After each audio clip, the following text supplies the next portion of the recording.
السلام عليكم ورحمة الله وبركاته. اللهم صل على سيدنا نبينا وشفينا حبيبنا জোরে مولانا محمد صلى الله على آله وصحبه وبارك وسلم. সবাই আরেকবার দুরূদ শরীফ পড়ি। اللهم صل على سيدنا نبينا وشفينا وحبيبنا مولانا محمد صلى الله على آله وصحبه وبارك وسلم. আজকের ফাজাইলে আমল নিয়ে ফাজাইলে আমল এখান থেকে হিকায়াতে সাহাবা এর প্রথম অধ্যায় 1 নম্বর পার্ট হুজুরে আকরাম সাল্লাল্লাহু আলাইহি ওয়াসাল্লামের তায়েফে সফরের ঘটনা। আপনারা যখনই নবী করিম সাল্লাল্লাহু আলাইহি ওয়াসাল্লামের নাম শুনবেন অবশ্যই সাল্লাল্লাহু আলাইহি ওয়াসাল্লাম বলবেন। দর্শকগণ যেন ভুল হয় না, কেন রাসূল করিম সাল্লাল্লাহু আলাইহি ওয়াসাল্লামের নাম যে শুনবে বা বলবে অবশ্যই সাল্লাল্লাহু আলাইহি ওয়াসাল্লাম বলা উচিত। নবুয়ত পাওয়ার পর 9 বছর পর্যন্ত নবী করিম সাল্লাল্লাহু আলাইহি ওয়াসাল্লাম মক্কা মুকাররমায় তাবলীগ করিতে থাকেন এবং কওমের হেদায়েত ও সংশোধনের জন্য চেষ্টা করিতে থাকেন। কিন্তু অল্প সংখ্যক লোক যাহারা মুসলমান হইয়াছিলেন আর কিছু সংখ্যক লোক যাহারা মুসলমান না হওয়া সত্ত্বেও হুজুর সাল্লাল্লাহু আলাইহি ওয়াসাল্লামের সাহায্য করিতেছিলেন। তাহারা সারা মক্কার অধিকাংশ কাফের হুজুর সাল্লাল্লাহু আলাইহি ওয়াসাল্লাম ও তাহার সাহাবীগণকে সর্বপ্রকারে কষ্ট দিতেছিল। তাহারা ঠাট্টা বিদ্রূপ করিত এবং যত রকম নির্যাতন সম্ভব উহা করিতে ত্রুটি করিত না। হুজুরে করিম সাল্লাল্লাহু আলাইহি ওয়াসাল্লামের চাচা আবু তালেব সেই সকল হৃদয়বান লোকদের মধ্যে ছিলেন যাহারা মুসলমান না হওয়া সত্ত্বেও হুজুর সাল্লাল্লাহু আলাইহি ওয়াসাল্লামের সর্বপ্রকার সাহায্য সহযোগিতা করিতেন। নবুয়তের 10ম বছর যখন আবু তালেবের ইন্তেকাল হইয়া গেল, তখন কাফেরদের জন্য সর্বদিক হইতে আরো প্রকাশ্যে ইসলাম প্রচারে বাধা প্রদান ও মুসলমানদের উপর নির্যাতনের সুযোগ মিলিয়া গেল। হুজুর আকরাম সাল্লাল্লাহু আলাইহি ওয়াসাল্লাম এই উদ্দেশ্যে তায়েফ তাশরীফ লইয়া গেলেন যে সেখানে সখিব গোত্রের লোক সংখ্যা অনেক। যদি এই গোত্র মুসলমান হইয়া যায় তবে মুসলমানরা এই সকল নির্যাতন হইতে নাজাত পাইবে এবং দ্বীন প্রচারের বুনিয়াদ কায়েম হইয়া যাইবে। সেখানে পৌঁছিয়া গোত্রের শীর্ষ স্থানীয় 3 জন নেতার সহিত কথা বলিলেন, তাহাদেরকে আল্লাহর দ্বীনের দিকে দাওয়াত দিলেন এবং আল্লাহর রাসূলের অর্থাৎ নিজের সাহায্যের প্রতি আহ্বান জানাইলেন। কিন্তু তাহারা দ্বীনের কথা কবুল করা অথবা কমপক্ষে আরবের প্রসিদ্ধ মেহমানদারির প্রতি খেয়াল করিয়া একজন নবাগত মেহমানের খাতির যত্ন করার পরিবর্তে পরিষ্কার জবাব দিয়া দিল এবং অত্যন্ত রুক্ষ ও অভদ্র ব্যবহার করিল। তাহারা ইহাও সহ করিল না যে হুজুর সাল্লাল্লাহু আলাইহি ওয়াসাল্লাম সেখানে অবস্থান করিবেন। যাহাদেরকে সর্দার ও ভদ্র মনে করিয়া কথা বলিয়াছিলেন যে সম্ভবত তাহারা সম্ভ্রান্ত হইবে এবং ভদ্র ভাষায় কথা বলিবে, তাহাদের মধ্য হইতে একজন বলিল, ওহো, তোমাকে আল্লাহ নবী বানাইয়া পাঠাইয়াছেন। দ্বিতীয়জন বলিল, আল্লাহ তাআলা কি তোমাকে ছাড়া আর কাহাকেও পান নাই যাহাকে রাসূল বানাইয়া পাঠাইতেন।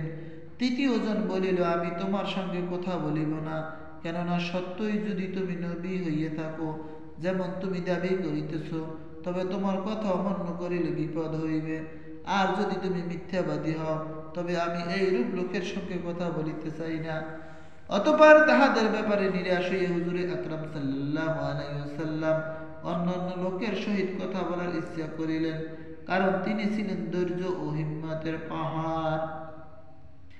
কিন্তু কেহই তাহার দাওয়াত কবুল করিল না, বরং কবুল করার পরিবর্তে তাহারা নবী করিম সাল্লাল্লাহু আলাইহি ওয়াসাল্লামকে বলিয়া দিল, আমাদের শহর ছাড়িয়া এক্ষুনি বাহির হইয়া যাও এবং যেখানে তোমার চাহিদা হয় সেইখানে চলিয়া যাও। হুজুর সাল্লাল্লাহু আলাইহি ওয়াসাল্লাম যখন তাহাদের নিকট হইতে সম্পূর্ণ নিরাশ হইয়া ফিরিয়া যাইতেছিলেন, তখন তাহারা শহরের ছেলেদেরকে তাহার পিছনে লেলাইয়া দিল।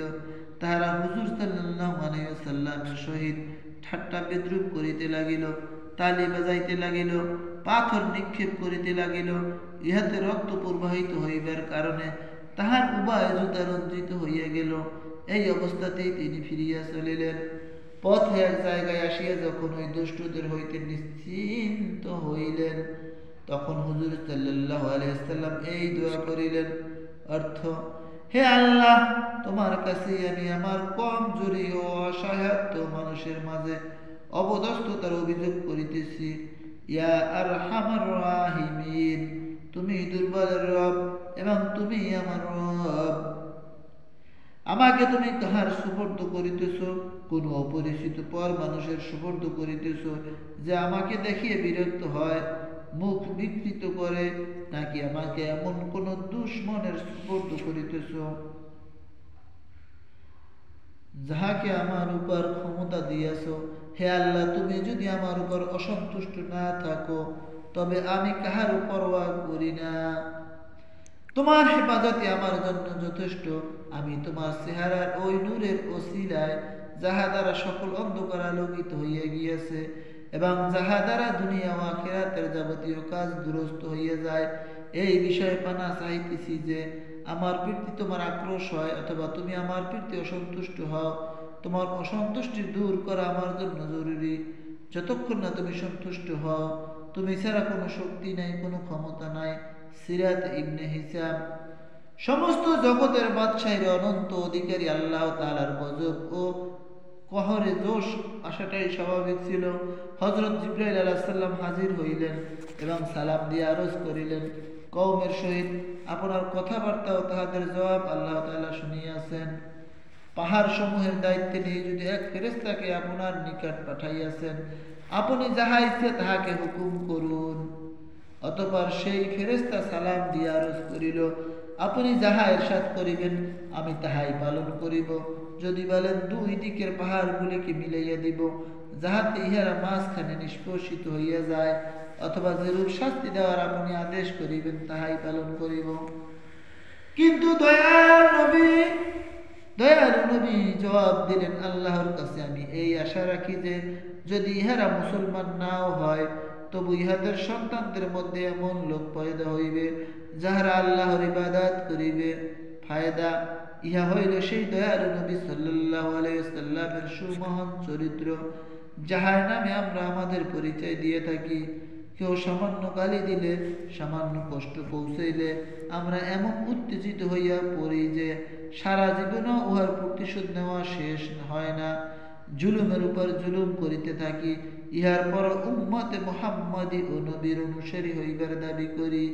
আর নবী করিম সাল্লাল্লাহু আলাইহি ওয়াসাল্লাম এত কঠিন অত্যাচার ও কষ্ট সহ করা সত্ত্বেও কোনো বদদোয়া করিলেন না এবং কোনো প্রতিশোধ নিলেন না। হে শ্রোতাগণ, অবশ্যই আপনারা শেয়ার করবেন যাতে অন্যজন শুনতে পারে। আসসালামু আলাইকুম ওয়া রাহমাতুল্লাহি ওয়া বারাকাতুহু।